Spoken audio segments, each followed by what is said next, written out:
Well, thank you very much. And following Roger, well, that was a choice. I think he's the main act. I'm just a bit of support here, and you know, well, my subject as well. I was slightly concerned that I'm swimming against the tide here because my big idea is outdated. My big idea is trade is a good thing. It's even better between neighbours because the more the flow of people, the more the flow of trade, and vice versa. The more the flow of trade, the more the flow of people, whether goods or services. And the way I get away with this, I think, is that I'm not defining trade as some boxes that we could make that somebody else is making instead of us. I'm making it everything. It is about goods, but it's about services. It's about music. It's about sport.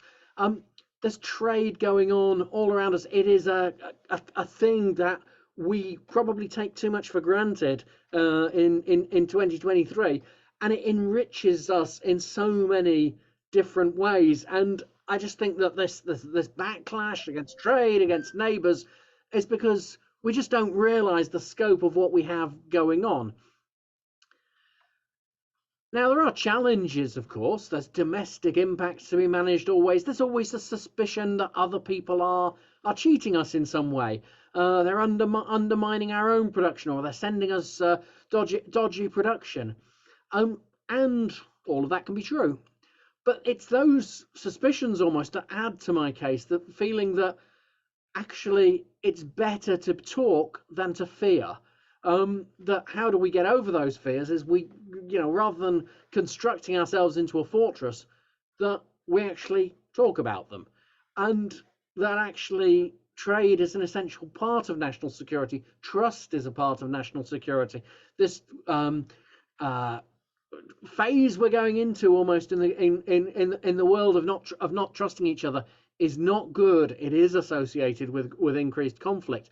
And that's not naivety about China or any other country. We've seen what Russia has done to Ukraine, but it's the certain, we don't know that countries always prefer trade. We know that there are, bad things can happen, but the belief is that there is the better way to manage international relations is always through clear rules, and that the more we talk, the more secure will be, and that's a lot easier to talk with neighbours. It won't change everything, but it can help. And there's another theory going around at the moment that this is all neoliberalism or hyper-globalisation or various other fashionable titles, and it's not. Again, I just don't see that. Trade is just the lifeblood of societies and has been for many years. So five reasons why that is, expanding a little bit on that. The basic economic one. It enables us to sell what we do best and import the best for consumers, and we have all gained in some way from trade. I mean, we're using Zoom here. That is a traded product that we're actually all talking to each other on. But we've also gained, many of us, as workers, as travellers, students, readers. Whatever way we read books from other countries, we listen to music from other countries, we sell to other countries, we buy from around the world. We have more choice than ever. Yeah, you can argue with some of it. Do we need so much choice? Do we need all these things? But it really is better that we have the choice. And more than that, it saves our lives. Unprecedented global cooperation brought about COVID vaccines in record time. The world has in the past had outbreaks like COVID, but it didn't have the global cooperation that developed the vaccines. So, trade is good in that sense. And that brings us to security. We are just far better to give ourselves reasons to deepen engagement, all the more so with neighbours with whom we share borders. Trade was just an essential part of the post-Second World War international architecture. It was felt that bringing up the borders economically had brought about economic decline and political turmoil, as well as international suspicion. Trade was to be global, as in the case of the Global General Agreement on Tariffs and Trade, but it was also to be regional. European regional integration was part of the aftermath of war. Our predecessors knew that trade could be a source of suspicion and sought to establish a world order that would see the positive side of trade. Maybe that doesn't last forever. Nothing lasts forever, but we should remind ourselves of the reasoning. My third reason is trade encourages improvement. It encourages better cars, more fuel efficiency, better things that we can do against the climate crisis, better managers of football teams, even perhaps. Some of this does produce things that we don't want. Sometimes it's unhealthy products, and that's why we need to have regulations. That's why trade is not an absolute. We always have rules in place for it, but the underlining point is that trade is an incentive to do better, and national production is prone to the national producers stopping governments from doing that.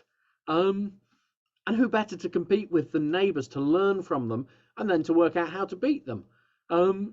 We have lots of areas that we're better at than other countries in Europe, and they have lots of areas they're better at than us. So there is a trade that we can do there. Yes, we'll have domestic distribution issues. It won't make every problem. Trade doesn't make every problem go away. It can't do that. We have to resolve how much we trade. We can't magic away decisions, but it can, however, generally be a good thing for which domestic decisions then need to be made. We get better government through trade. It should do anyway. We have better practice. We share international standards and regulations, which is entirely normal, whether that's food safety, aircraft is a good example, cars, chemicals. More trade has led to more effective regulation. We do have some domestic monopolies that want to have their rights to pollute us. They're called the water companies. That in that sense, we don't have the right form of trade. But in many areas, it's actually trade that has helped to say, no, we don't have to take that. We can do better. Other countries do better. And it brings to the idea around Brexit, rule taking is always wrong. Why is rule taking always wrong? Who wouldn't want to have the best rules? Yeah, we might have different political parties with different risk appetites, but mostly we want a technical process saying what's safe and what's not. And a world trade system relies on some degree of alignment. And finally, and just apparently from this overview, modern trade's ultimately about ideas, and those spread far better with neighbours with whom we can travel more easily and quickly.